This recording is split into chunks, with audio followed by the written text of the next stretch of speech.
Welcome everyone to the Volleyball BC Coach Webinar Series.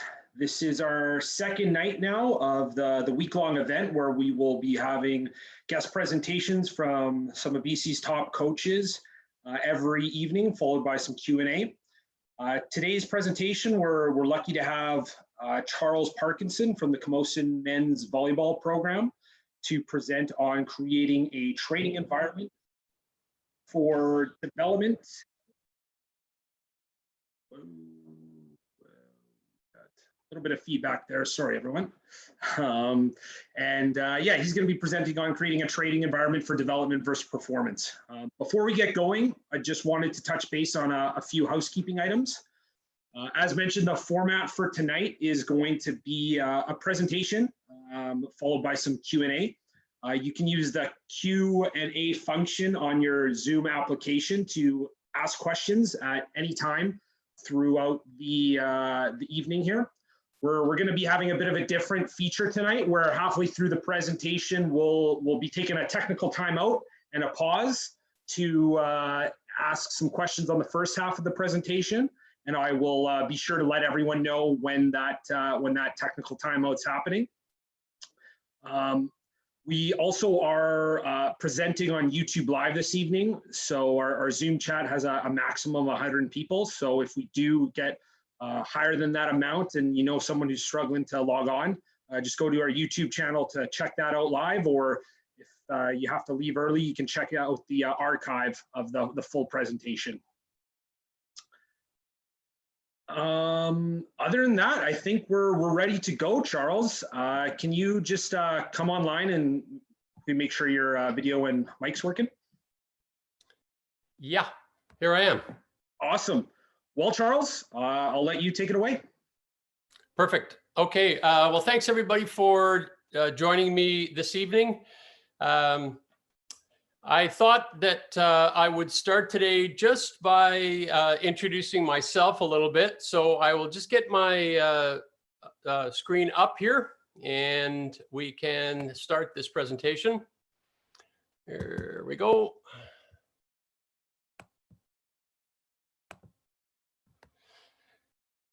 So as Jay said, my name's Charles Parkinson. I thought I would tell you a little bit about my story. Born in a place called Wallasey in England, right across the Mersey River from Liverpool. And of course, the most famous rock band in the world back then. So that tells you how old I am. Because when I was growing up, the Beatles were everything. When I was born, I was obviously very young, but a little bit different from other kids. I was like super into sports. My whole life, I did sports, probably because my family was heavily involved in sports. And I got into volleyball late, but I was actually fortunate enough to make the national volleyball team and spent a few years there and got to be the captain of that team before I actually retired. I played a lot of volleyball after that, down at Kitts Beach, other places, met lots of famous people. For those of you who don't know, that's Wilt Chamberlain, the late Wilt Chamberlain right there in my cheesecake shot. Tried lots of different jobs in lots of different fields. I was even the executive director of Volleyball BC for 6 years, going way, way back. Heavily involved in the Commonwealth Games, met lots more famous people. This is me with the Queen. So felt very privileged to have those experiences. And I was also a broadcaster. So I had a chance to go to 5 Olympic Games to participate in those Olympics and broadcast beach and indoor volleyball.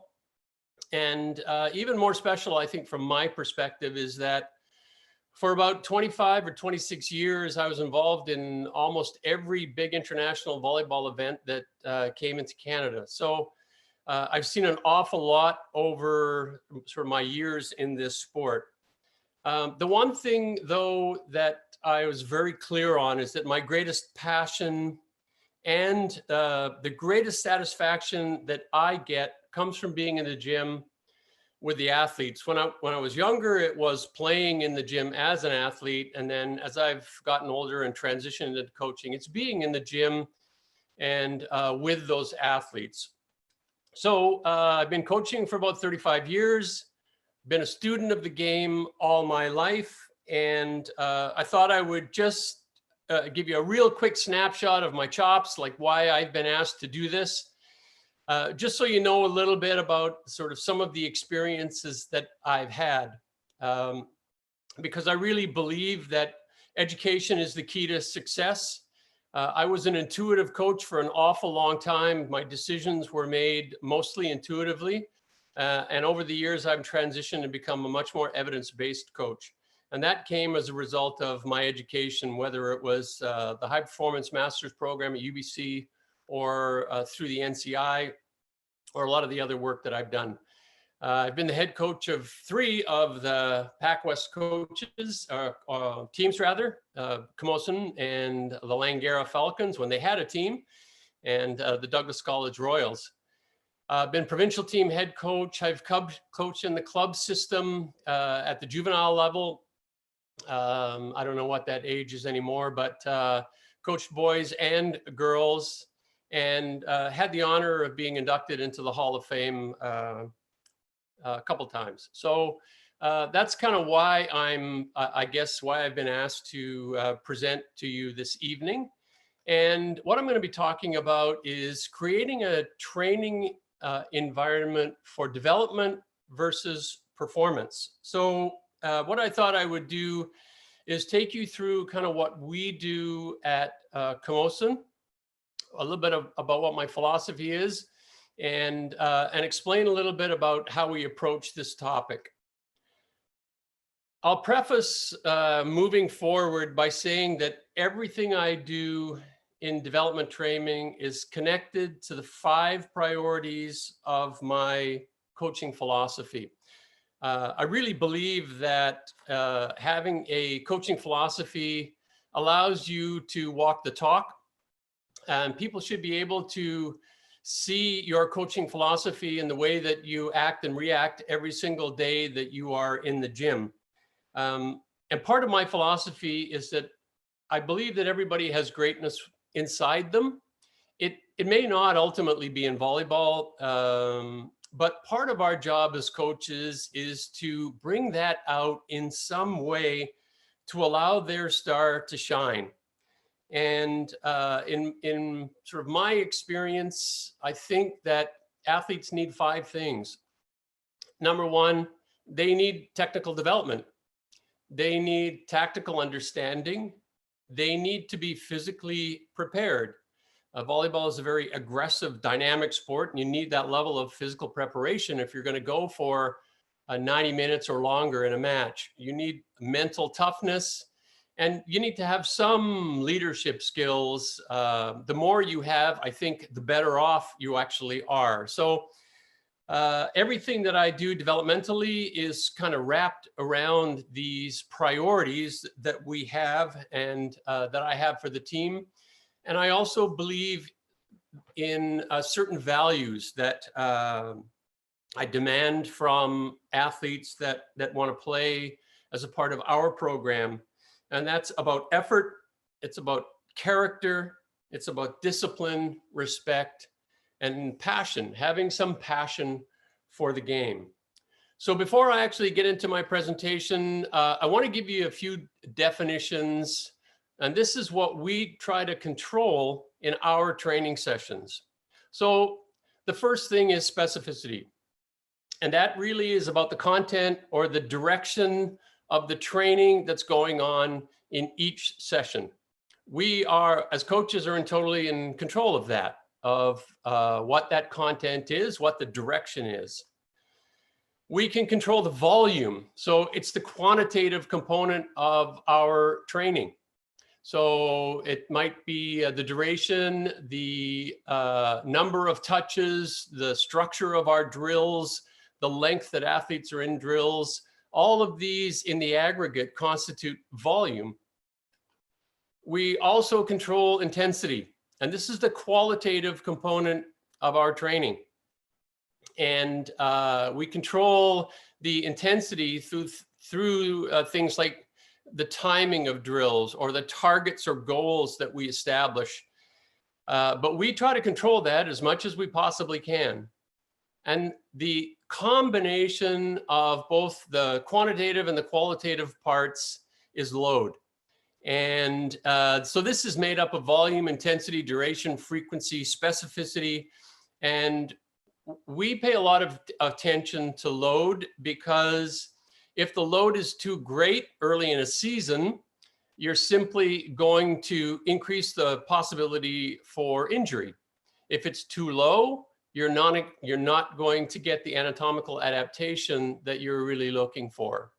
So what we try to do is pay attention to these things, and we use the concept of integration in order to manage these. And this is the inclusion and the sequencing of all factors of our training and performance. So we're mindful of this all the time. And in creating the actual environment, there's a couple of things that I like to do. Number one, I'm a big believer in Carol Dweck's work around growth mindset as opposed to a fixed mindset.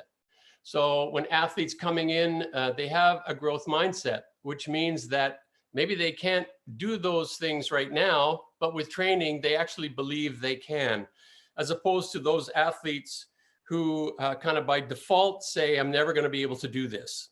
So we look for those athletes that have that growth mindset. We also try to create what's called a mastery training environment. So it's more task oriented, where you're trying to gradually work to perfection. And that means making errors, as opposed to an ego environment where it's all about the individual and it's all about comparing me to you and about judgment. So these are, for me, really important considerations when we're actually creating the environment. So the first two phases of our season, those of you who know planning and periodization know that the season is divided into phases, and that the first two of them are highly developmental. So when we begin the general prep phase, and we are even into the specific prep phase, a lot of this is around development. Our third phase, which is actually only 2 weeks in length, is the pre-competition, and we bridge very quickly from being developmental in our approach to training to being more sort of performance oriented. So I just wanted to give you that as a bit of a backdrop, that we do both throughout the course of the year, but we sequence it very, very carefully. And so our first two phases are going to be more on the developmental side, and I'll take you through some of that. So what do we actually work on? Our focus is on 4 key skills. And the reason for this is that if you go through the literature on volleyball internationally, what you will find is that attacking and serving are the best predictors of winning in men's volleyball. Now, I can't speak for women, so this is going to be a men's-oriented presentation. I'm sorry about that. But attacking and serving are predictors of winning. Blocking is also a factor, but typically it's only at the end of matches. And serving is the exact opposite. It's a predictor of losing. So what we try to do is to focus on these key skills. It doesn't mean that we don't work on defense. What it means is that we work on that less than we work on these. And you will see that 3 of these are terminal skills. Attacking, serving, and blocking are terminal. Serve, receive is a non-terminal skill, but it's still really, really important. And as I was doing kind of research a couple of years ago on a paper that I prepared, this holds true down right through to the younger level of boys, down to even the age of around 14, 15. But what you see as you move down those levels is that the impact of errors on the outcome increases. errors in these 4 skills at the higher levels don't necessarily predict outcome, but they do when you are younger and younger. So it reinforces the need for the establishment of some kind of a mastery environment where kids are learning to master a skill and not afraid to make errors. And it also kind of reaffirms for me the whole notion of the growth mindset, that I'll get this. It's just going to take me some time. And from a coaching perspective, that's what I try to actually give to the athletes. So these 4 skills, I'll just take you through really quickly, sort of some of the high points that we try to cover. One thing I want to make clear is that we do not go back and teach these skills from the ground up. Our kids are at such an age, they can be anywhere from 18 to, I think the oldest player I've had on my team was 28. So they can actually already have anywhere from 8-9 years to 4 years of playing.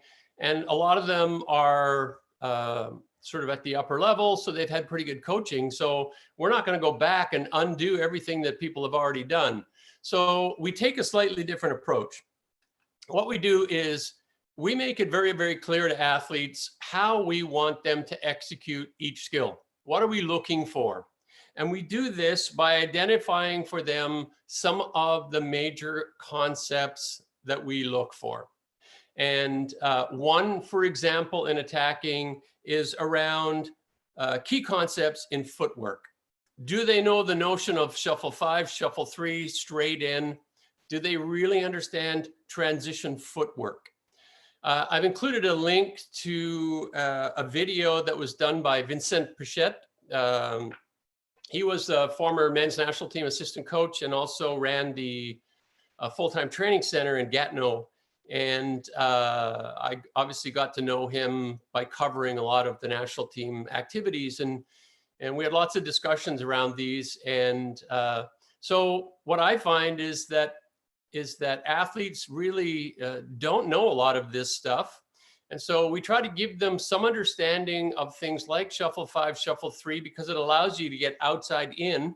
So if you're passing the ball, or even if you're not passing, but you're a left side and you're in that passing kind of attack mode, you got to move from the outside to the inside. And this is a simple technique that allows you to do that.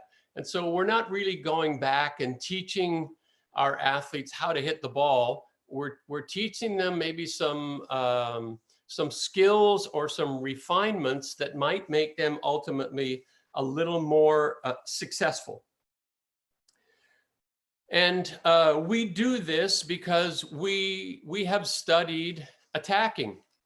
And I want to show you this, that we know from the work that we have done in analyzing our own team that if we score 40 kills in a match, we have a 50-50 chance of winning that match. But as that number goes up, our chance of winning also goes up. So in a match, if we kill the ball 45 times, the statistics show us that we're going to win 85% of the time. And so it's really for us pretty simple. This is something that we're going to spend some time on. And we're going to try to make sure that our athletes actually know how to do this. And I should say that this was based on an analysis of 8,900 kills and almost 3,600 spike errors. And so, interestingly, our success or failure is not affected by our attack errors that much. It's really about the total number of kills that we can make. And I never would have believed this before I actually looked hard at the numbers. And so it's this kind of information that has really informed the way in which we teach our athletes from a developmental point of view. So we don't do it intuitively. We don't say, well, we think you should do this. We don't break it down from zero. We say, here are the things you need in order to increase your probability of being a successful attacker. And so we give them those tools, and then it's entirely up to them to train hard enough to be able to groove those skills and put them into play during a match. The second skill that we go through is serving. And once again, we try to focus as much as we can on spin serving. And it's really interesting because we found through logistic regression, which is a statistical analytical process of 3,000 of our serves, that the number of service aces was a significant predictor of whether we would win or not win a match. And as a predictor of winning and losing, it also informs how much time you should spend in training, actually learning about serving. And the other thing that was really fascinating for me is that despite the fact that our athletes miss way more than they would float serving, it still increases our probability of winning matches if we spin serve versus if we float serve. And in fact, we produce what's called an odds ratio. It's just the output of a statistical formula. And the odds ratio was 1.3 to 1. So in other words, each ace serve that we score increases our chances of winning a match by 1.3 times, regardless of the number of times we miss. And so this is pretty powerful knowledge that I found, and really, it really provided incentive for me to change the way that I was coaching athletes and to focus a little more in areas that actually produce some results. And again, we don't go back to zero, but we focus on key concepts. So we focus on things like your routine, and that's the same routine every single time. The release of the ball on your toss. You will find that most athletes, certainly at our level, at the end of their toss, they curl their fingers. It's kind of a natural reaction. But in curling your fingers, you push the ball back towards you, as opposed to if you're spin serving, you got to put the ball out in front of you. So we talk about your approach into the ball, the parabola of the serve. We want that ball to cross the net between the top of the antenna and the top of the net. And we actually string elastic across the top, and that's the way that they train. And we also focus on post-serve position. So they have to get back into position as quickly as they possibly can. So some kids can't spin serve and they just can't seem to get it.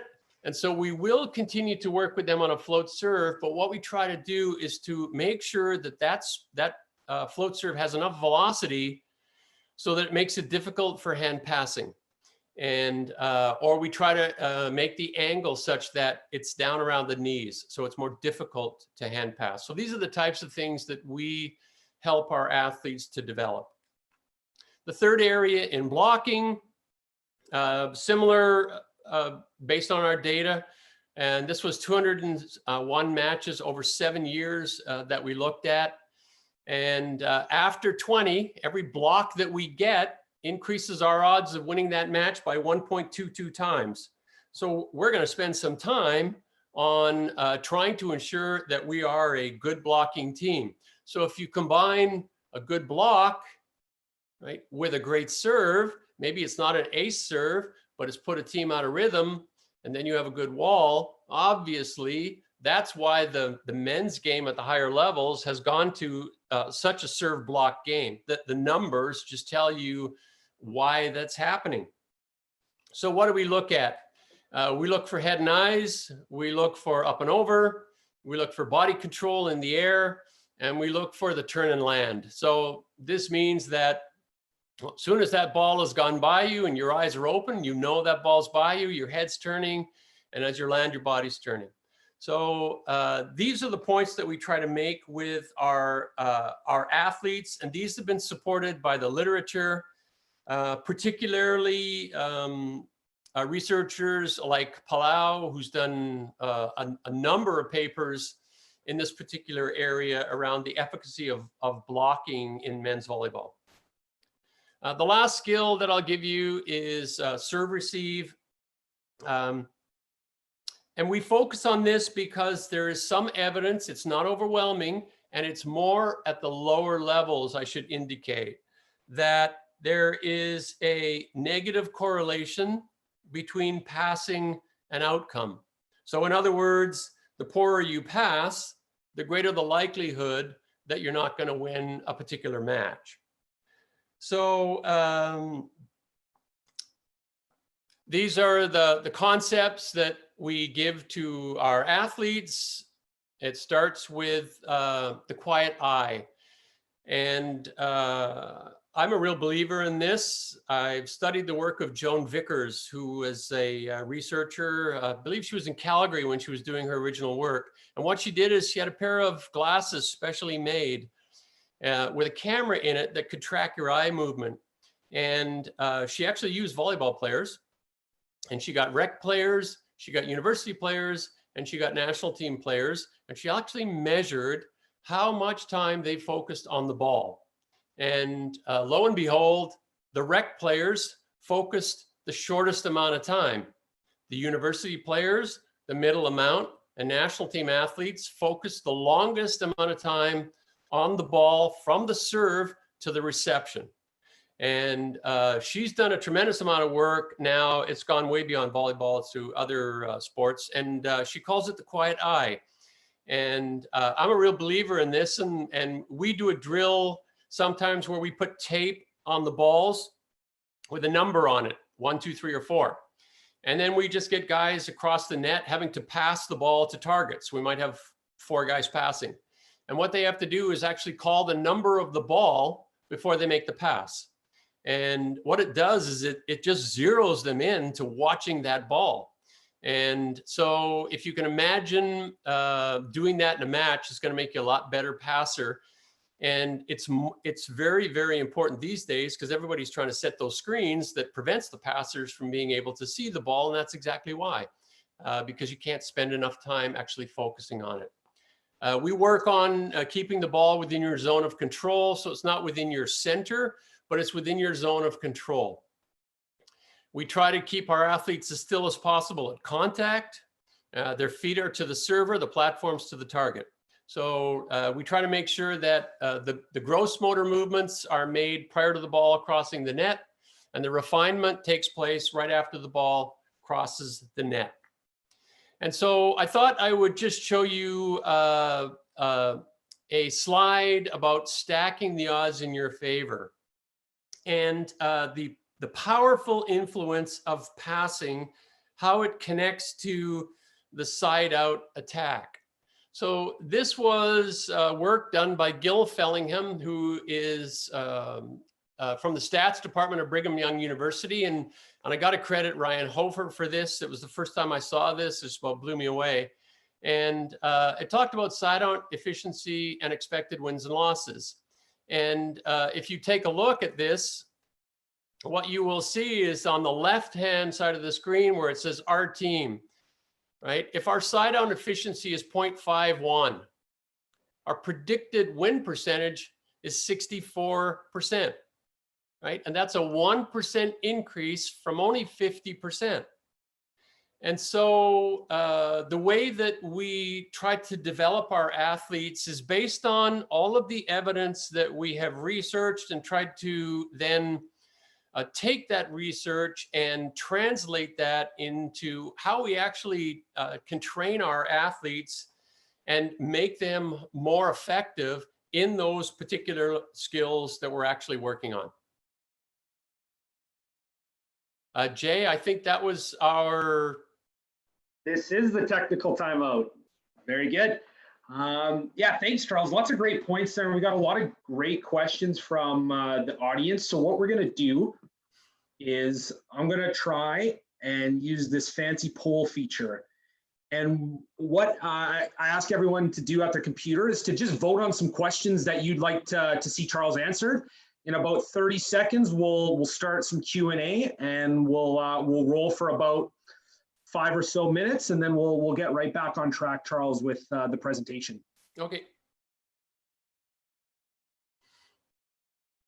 So there should be, okay, yeah, we get some answers here. There we go, nice.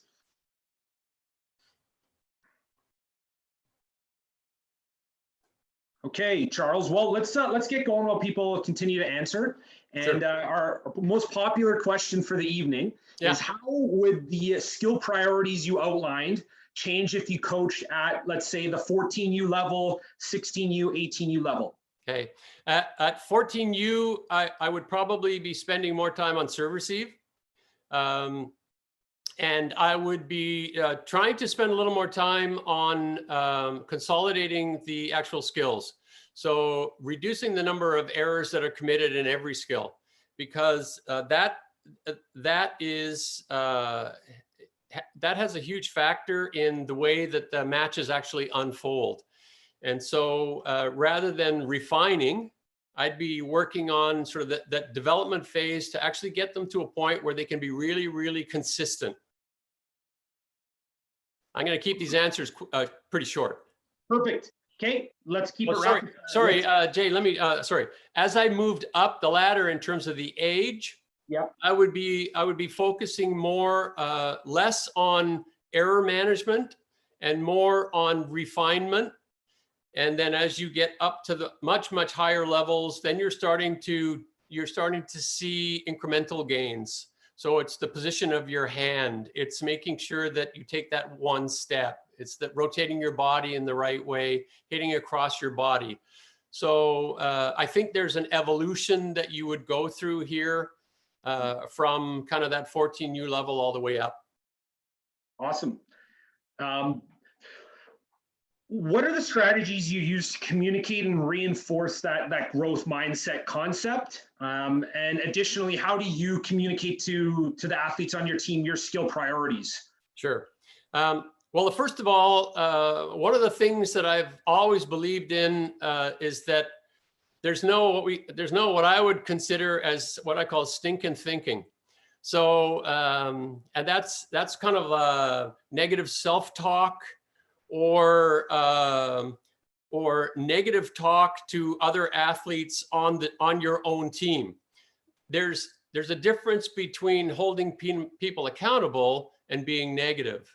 And what I'm looking for is athletes who are good teammates, but who hold each other accountable and who believe that they can actually do it, but it's going to take some time and some effort. Awesome. So we'll do a hypothetical here. Yep. You've just been named the new head coach of the Camosun women's college volleyball team. How would the skill priorities you've outlined change if you approach coaching that program, or how would they maybe differ? Yeah, you know, one of the things that I would do is I would start doing some research. You know, if you go onto Google or Google Scholar, or if you go onto the FIVB website, there's just a ton of information there from all of the events around the world that women's volleyball has been played at. And it will take you like, you know, a couple days, and you can see exactly where the priorities ought to be. Like, we don't need to reinvent the wheel here. This information already exists, but it's just, in my mind, it's about informing yourself on what are the keys to success. And the keys to success have been researched by many, many people a lot smarter than me. And but what I've done is gone in there and I've looked at, say, 20 or 30 articles. And when I find that 25 of them all say the same thing, it's a pretty strong trend. And that's where I would go, and I would be looking at what are the trends that are going to make us successful. And I don't want you to think that we're focused on winning, like that sort of winning at all costs, but what we're focused on is what are the best predictors of winning? Because if I know the predictors of winning, then what it will tell me is what I need to focus on in my training. So if I know that it's going to be attacking the ball, serving the ball, passing the ball, These are the most important things when I'm doing my annual planning. That's where a lot of my focus is going to be. Not exclusive, but that's where a lot of it's going to be, because I know at the end of the day, that's going to determine what happens. Awesome. How would you suspect serving strategies would change between the men's and women's game? Oh gosh. You know what? That's a really difficult one for me to answer, because I haven't spent much time actually coaching in the women's game. But the one thing that I would say is that the velocity of women's float serve, in my experience, is more effective than the velocity of men's float serving. Their ability to control their trajectory, to control their speed, but still keep it in on a consistent basis, sometimes makes it really, really tough. And the thing that I don't know is what the effectiveness of spin serving in the women's game would be from a statistical point of view. And so that I would have to inform myself in that regard. So it would be, I wouldn't want to go out on a limb and say, make a prediction based on no information. I like to be informed if I'm going to take a position, and I wouldn't have enough background to be able to do that. Okay, well, we'll keep chipping away here, Charles. We'll find find a way for you to go out on a limb here. Okay. Okay, just a couple more here, and then we'll keep going. Yeah. Couple questions on stats. How do you take how do you approach stat taking in matches and perhaps in practices, and how do you think club coaches could apply that process, or how do you see club coaches using a similar process? Sure. Well, I've done a fair amount of work on what's called notational analysis, which is really stats. And if you look at the history of this whole area, that the statistical programs have become so sophisticated now that you can take real-time stats, and you can actually make real-time corrections and be quite accurate. In the old days, what we used to see is the men and women on the side, the players that weren't playing had their clipboards, and they were taking their stats on the sidelines, and then ultimately somebody, might get all of them and do an analysis. Now you can do it. One person can actually do it. And what we do is we dedicate one individual on our team to be our statistician. And we use iStat. It's an intuitive program. It's very difficult to make a mistake. We often use it to correct the officials when they make mistakes, which we know doesn't happen that often. But and then what we do is we go in there and we look for certain things. We look at things like, what's our, how many points on serve are we making? So are we putting them in trouble from a passing point of view? Is our block being successful? We look at things like, what are our individual targets for our athletes? So maybe we want our left sides to be at 0.45 efficiency. Maybe we want, or 0.35, 0.4, middles around 4.5, right sides around 0.45. How close are we to hitting those? What are our side out efficiency percentages? We try to get 66%. And you see in this stat here, 51% shows that you should win a lot. But there are lots of other factors in the game. And so you can't just look at that in isolation. We look at sort of the bigger picture. And so we debrief after every single match using our stats. We use our stats to inform our game plans. We look to stats to help refine our practice, our development plans and practice. So if we notice some trends in attacking through our stats, then we'll go back and we will look at our practice planning and say, okay, maybe we need to just modify our percentages slightly. Awesome. Okay, we got about 30 seconds here. We got two more questions. So how would your plan change based on the individuals or the different characteristics of your team and your roster that change year to year? How do you go about evaluating those individuals and then coming up with the plan? Okay, so the plan doesn't change. Well, I mean, it'll change a little bit. It'll change. It doesn't change because I necessarily have new players, right? If you look at this from a scientific point of view, that anatomical adaptation will take place with any athlete, provided you provide the stimulus and the recovery. Development will take place with any athlete, provided you have the stimulus and the repetitions. All of this stuff will happen, and they can't prevent it. The only way that they can prevent it is attitudinally. So about the only thing that changes for me is my one-on-one conversations with athletes relative to the team and sort of expectations in their role. But the actual process of training them is not necessarily going to be light years different. Okay, great. All right, last question, and this is the one I'm going to put you on the spot for. Sure. Lots of great points here, Charles. Really liked how you just gave a clear overview of your priorities with how you develop your team and your program. But Yep. If you had one piece of information you covered in the first 20, 30 minutes here that everyone needs to walk away with, what would that be? One piece of information. Well, I would say inform yourself, like educate yourself about this game. Coaching is more than just putting a bunch of drills together and then, running them in practice. It's about looking at this from a seasonal point of view and trying to integrate your plans so you maximize the potential for that athlete to actually succeed and to gain the skill and to have that skill be permanent. Awesome. All right. I'm going to step away, and the floor is all yours again. Okay. Okay. Great. Thank you very much. So, okay. So what I thought I would do is what I wanted to show you was just, these are some drills that we might run.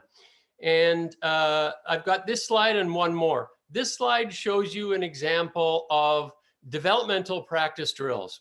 And so the first drill is about set to attack. The second drill, a basic weave. It's non-setters having to set the ball to the outside. The attackers having to move outside, whether it's utilizing that shuffle 3, shuffle 5. So in order to try to groove that sort of skill. We do pass to attack, non-passer setting back row. We'll do passing different kinds of passes in rapid fire succession. Make sure that your feet are still each time. So we adjust the intensity of the drill by modifying the goals of the targets. So how many do you have to get before you're done? How many in a row? How long do you have to be in the drill? Those types of things. As we move more towards the performance environment, we get more into larger group activity. So where we're having, in a lot of cases, it's 6-on-6, but not always.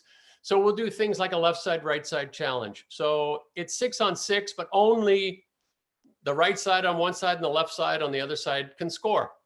And we might start at 20-20 and they play through until one team gets 25. It doesn't mean that those other players can't attack the ball. You just don't score any points if they do. Only the two players that are colored in the sort of fuchsia and the green can actually score. We do a game like Blink. We start at 21 all. The thing is that if you make an error, you lose all the points that you've gained. We do 10 down, 20 up. This is a really challenging drill. There's only 2 left sides that are actually in this drill. And it's 2 versus 6. Ball is entered by the coach, 2 setters that are alternating. And this group of 6 has to prevent the left sides from scoring. And each score they make, they'll go down 1. Their objective is to get to 0. Each time they make a mistake, get blocked, or the ball is dug and transitioned by the other side, they go up 1. So defense is trying to get the offensive guys to 20 and offense is trying to get to 0. And we do an 8-point challenge. So we want our attackers not to be afraid of a block. We want them to actually embrace the block and not be afraid to hit off the block. So we give them more points for actually hitting the block than going around it. So these just, and this is just an example of how it changes as we move from development to performance. So I'm going to go very quickly through these slides because I'm a big believer in planning. The reason that we have had so much success over the last 10 years, I mean, I like to think I'm a decent coach, but I'm a really good planner. And we know, for example, when our championships are going to be and when we have to be at our best. We know when our season starts. We know how many times a week we're going to train. If you have that information, and as long as you're training at least twice a week, you need to plan, and your plan should be integrated. And so what we try to do is we look at our phase. So in this case, it's general prep. We look at our mesocycle. So it's called base stabilization. We're just trying to stabilize their skills. This is early in the season. It's a pretty intensive block of training. And then our microcycles, we vary them. A microcycle is a week of training. And so that week of training might have a total of 8-9 sessions, including weights, maybe a little more. So week 1, TO would be training ordinary, and then we have something called training shock. And you'll see that the volume of training in that week just goes really high. And so we really push the athletes, but then we give them a rehabilitating week. We bring the volume down. We allow the body a chance to recover. And so we try to repeat these types of cycles where the athlete doesn't realize what's happening to them and that they are actually becoming way, way better just by virtue of the program that they're actually going through, because we're controlling intensity and we're controlling volume. So each of those, each of the green areas is a week, right? And so as we move to competitive phase, you'll see that our intensity goes way up. Our volume is dropping down because we're moving from, say, 2-man, 3-man drills where you've got a greater volume of touches to now we're doing 6-on-6. You've got fewer touches, but you're ramping the intensity up. And so as we get into this more intense cycle during our league, it's going to be reflected in the way that we actually train. And still, we're giving them rehabilitative weeks. The body needs a chance to recover. You can't push it to the point of exhaustion without creating a higher probability of injury. So if you look at this as sort of various weeks, then we break it down and say, this is what a week would actually look like: Monday, Tuesday, Wednesday, Thursday, Friday, Saturday, Sunday. And we map it out.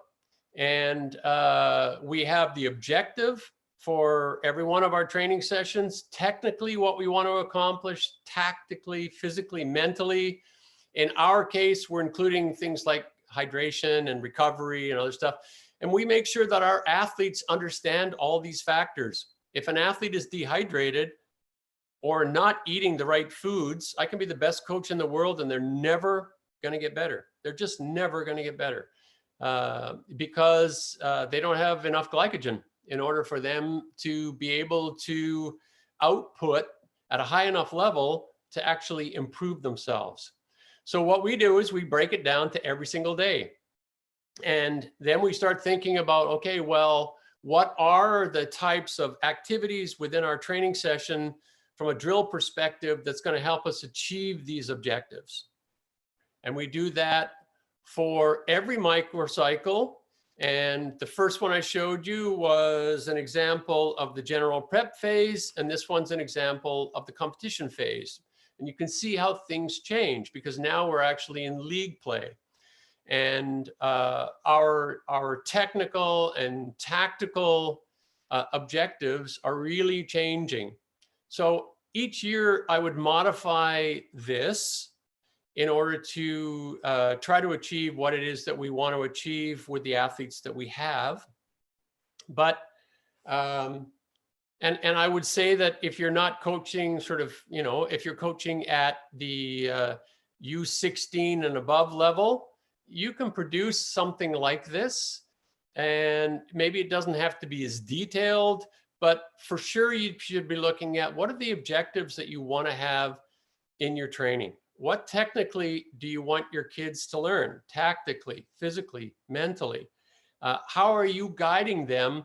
And then the other thing is, how are you integrating your training sessions? So are they just kind of random? You throw out a bunch of drills, and then on Tuesday and on Thursday, you throw out a bunch of drills, or are they actually connected? What you did on Tuesday is connected to what you did on Thursday, which will be connected to what happens on Saturday, which will be connected to what happens the following Tuesday. And so if you are connecting through your planning, your athletes will have a greater probability of getting closer to their potential as opposed to one-offs. This is a lot of work the first time you do it. And it doesn't have to be anywhere in detail. My first one was nowhere near this kind of detail. It was more kind of a guideline for me to follow. And over the years, I've been able to plug in more and more data and more information. But I believe that this is the reason why we are successful, that we know exactly what we're doing, where we're going, and what we are trying to accomplish, and what athletes need at certain points in time.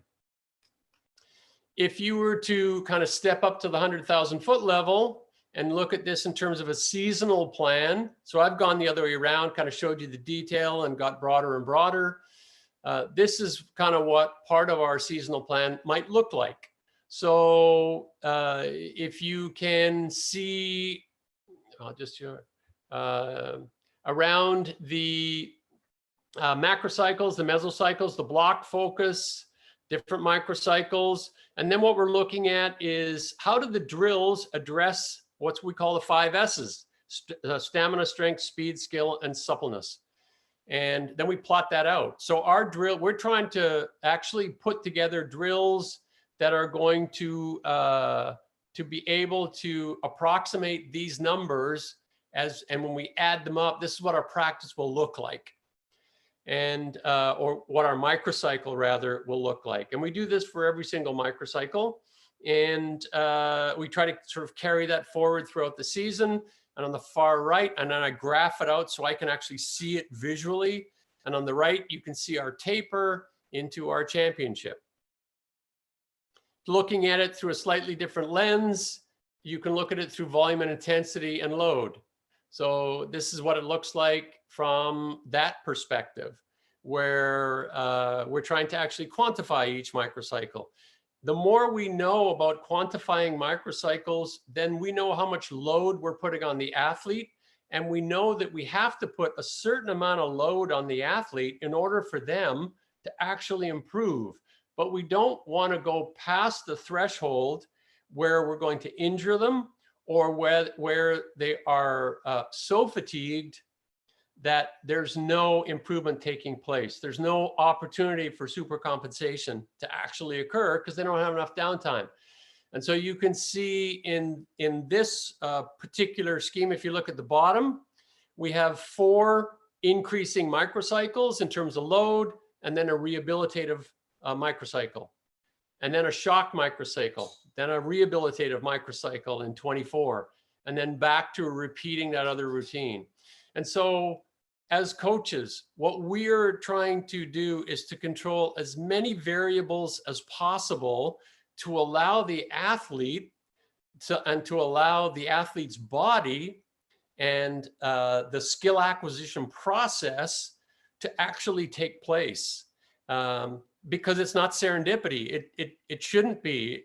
And when we play our best at the provincial championships, it's because we've planned to play our best on that day. And everything we've done worked up to that moment. So that's the approach that we take from sort of the higher level of planning. And as I mentioned, I've sort of gone, from the detail up to the broader picture. But I'm a real believer that if you want to be successful, and you want to even, I did this when I was coaching my juvenile boys, when I was coaching high school girls.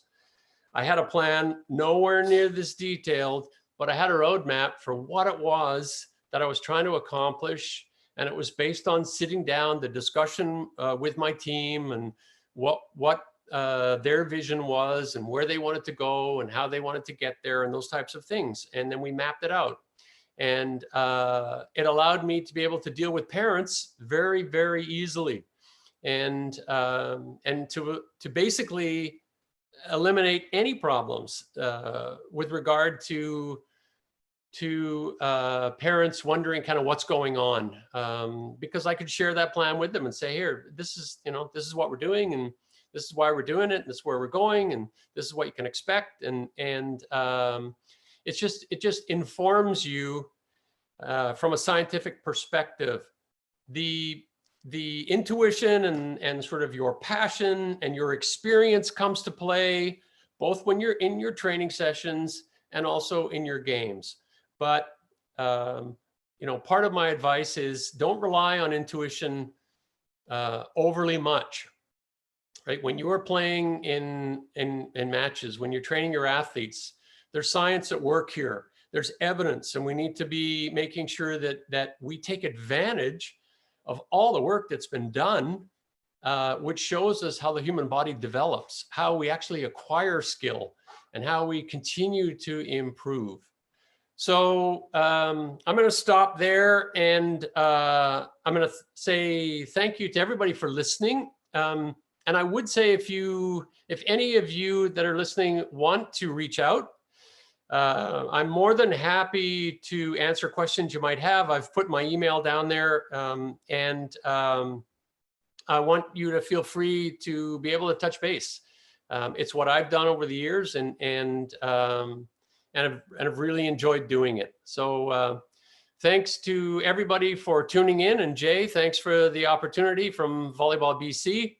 And look forward to the provincial team a little later on this summer and Canada Games next year.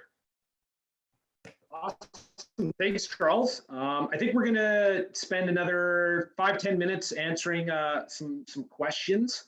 And so we're going to do another poll where we're going to take a look here at the question that came up for number 2. And if you have any additional questions for Charles as we're taking a look at the latest kind of poll results, feel free to fire away, and we'll get to what we can. And yeah, so hopefully we can try and cover as many questions as possible here, Charles. So sure, let's keep going with our nice speed of answering. Sure, no problem.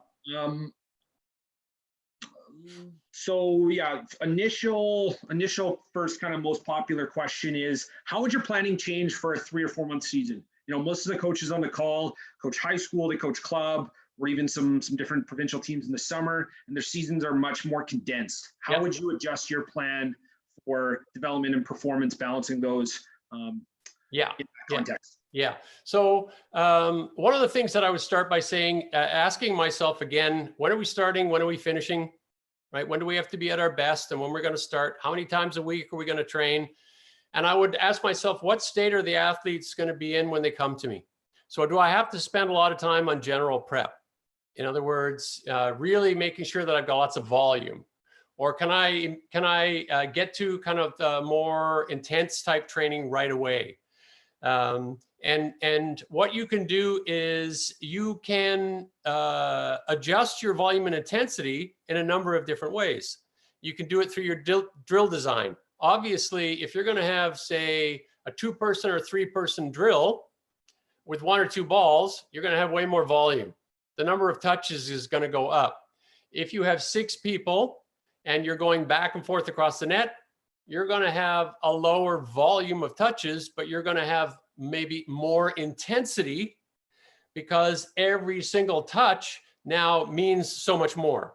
And so you can push a little harder, and it depends on kind of what you want to accomplish. But I would, in a say a 12 or 14 week season, I would condense my GPP.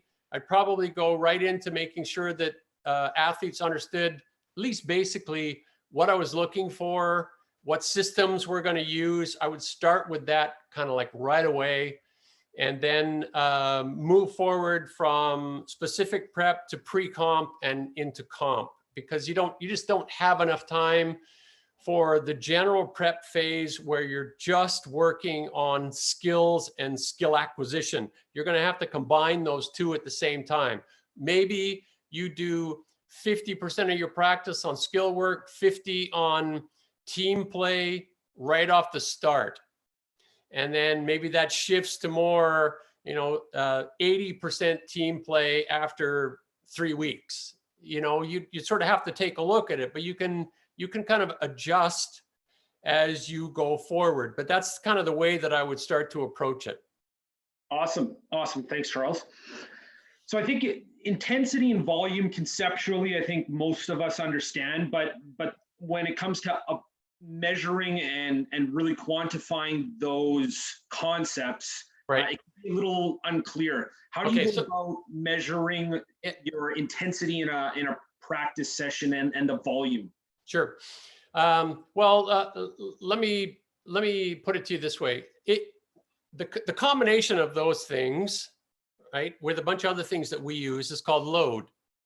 And if you look at load traditionally has been intensity times duration, right? So, how intense your practice is times how long it is going to be the load on the athlete. We use volume to be how many touches of the ball is an athlete going to have in a training session. So not only how many touches, but how difficult are those touches? And so we can combine both intensity and volume in the same drill, right? So for example, we could have a 2-man drill where maybe you're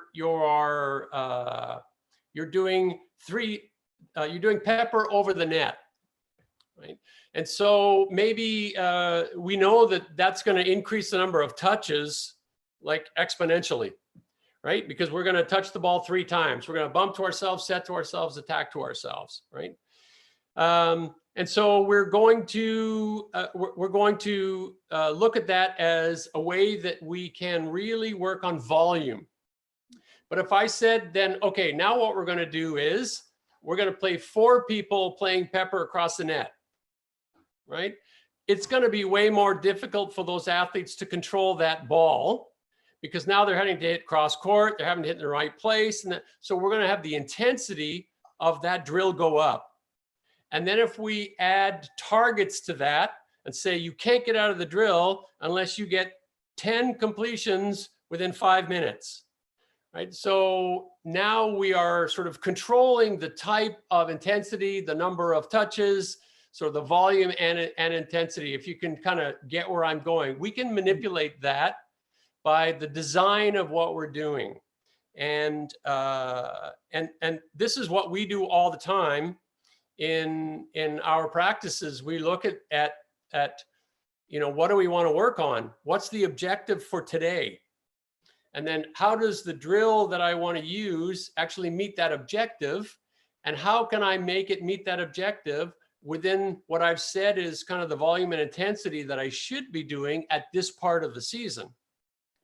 And so we work a lot on, and it's just a puzzle that we're just kind of working out, So it would be fair to say that it comes with your drill design and how many players are on the court and what tasks you're trying to. It's drill design. It's the number of balls, number of players on the court, number of coaches that you might have hitting balls in, the duration of the drill, right? So it's all of those things collectively. And it could even be the way that you score the drill, right? So you can use all of those things to affect both volume and intensity, right? So, like if you do a wash drill, it's a 2 to make 1 wash. Yeah. Right.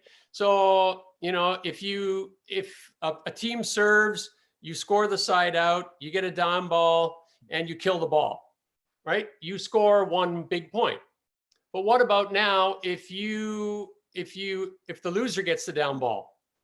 Right? So you score off serve receive, but now the losing team gets the transition and you have to now score off block or defense. The intensity is going to go way up. It's much more difficult for you to score that point.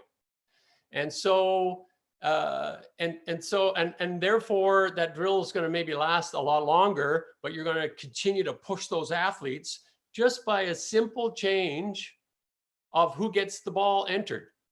So there's there's probably 5, 6, 7 different ways that you can modify drills to help you to be able to control volume and intensity based on what you need at a particular microcycle within your season. Awesome. Awesome. So I guess the simple question is, how do you know your plan's working? And I think that obviously you have this plan and it's evolved over the years, and I think you obviously have quite a bit of confidence in it. But I'm a new club coach. I'm a new club director helping coaches plan, and we're not really sure if our plan is going to work. How would you guide that club coach or club director in navigating their plan and evaluating if it's working? Sure. First of all, any plan's better than no plan, in my estimation. That because it shows that you've actually put some thought into it. The way that we know our plan is working is that we've been in the finals for the last 6 years. We've won, in the last 10 years, I think we've been in the finals maybe 7, 8 times in the last 12 years, something like that.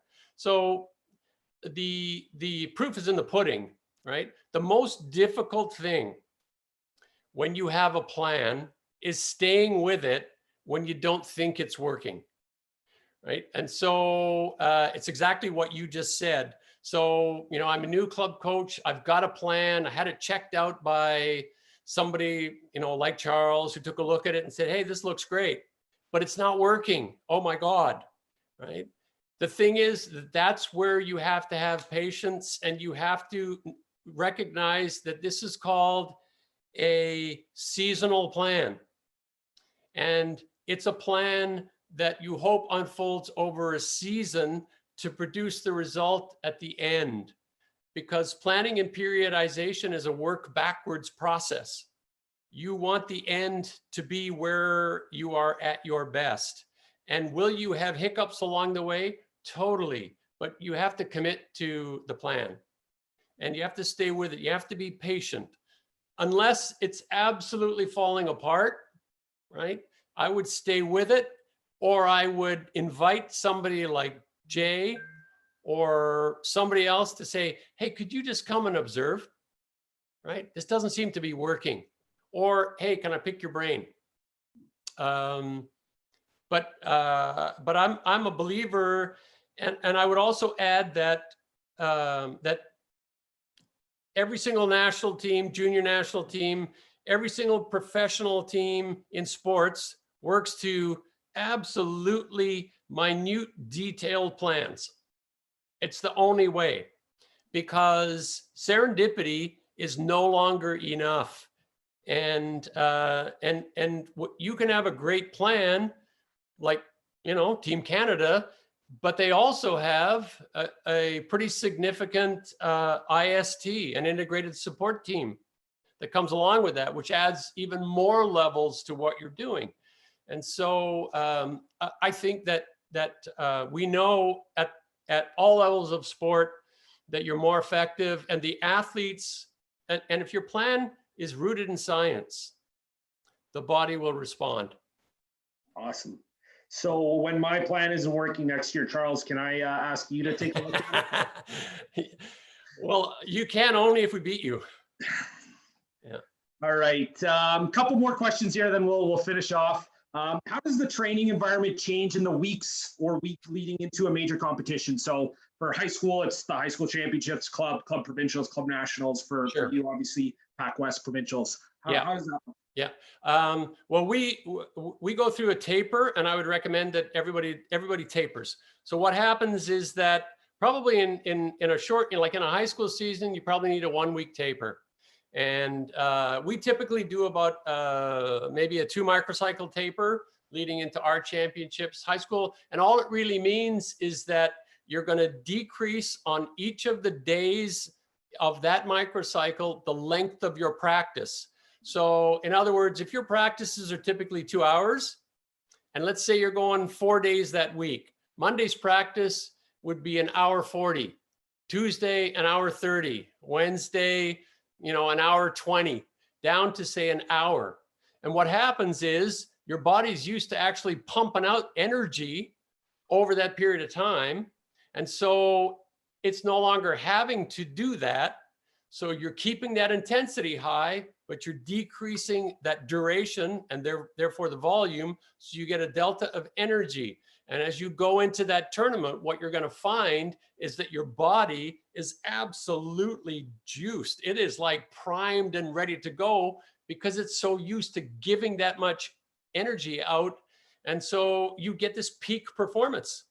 So I would recommend a taper to everybody. And just to clarify, when you say taper, that's just a reduction in your volume intensity. No, it's not it's a reduction in time of training. Okay. And because of the reduction in time of training, it's probably going to be a reduction in volume, but you're going to keep your intensity really high. So your intensity stays high, your volume as a function of your time comes down, right? Because your body's used to training for 2 hours. And at the end of it, you're training for an hour. So your body's got this delta of energy. And what's happening is that you like recovery is basically shedding fatigue. If you have less fatigue, you recover more quickly and you're ready to actually go. So again, it's all science, like it's all there. And it's the way bodies react. It doesn't matter if it's your body or my body or somebody's daughter or son, they're going to react that way. It's the way that we are built. Awesome. All right. And just the last question here. What's been the biggest takeaway or highlight from your experience with your master's program? And what was your biggest kind of takeaway from that experience? The biggest takeaway.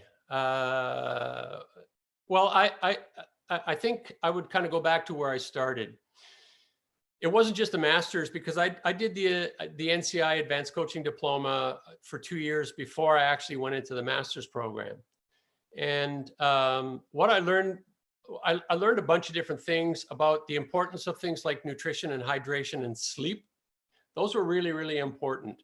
But maybe the most important thing I learned is that intuition is really good, but evidence is better. And if you can combine the two, right, so that you are making evidence-based decisions, which every once in a while you'll overrule because intuitively you looked at that athlete's eyes and you saw something, then you can feel good about the fact that that you helped those athletes and that team to actually be successful, and you weren't the reason they weren't successful. And I mean, we always reflect, right? After we play, what could I have done? Oh, should I have made that substitution? Should I have done this? Should I have done that?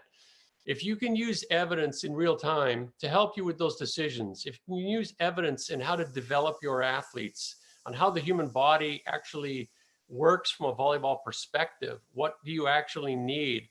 And how can you take them sort of through? That's what the education has provided me is a much greater understanding of how that process actually works.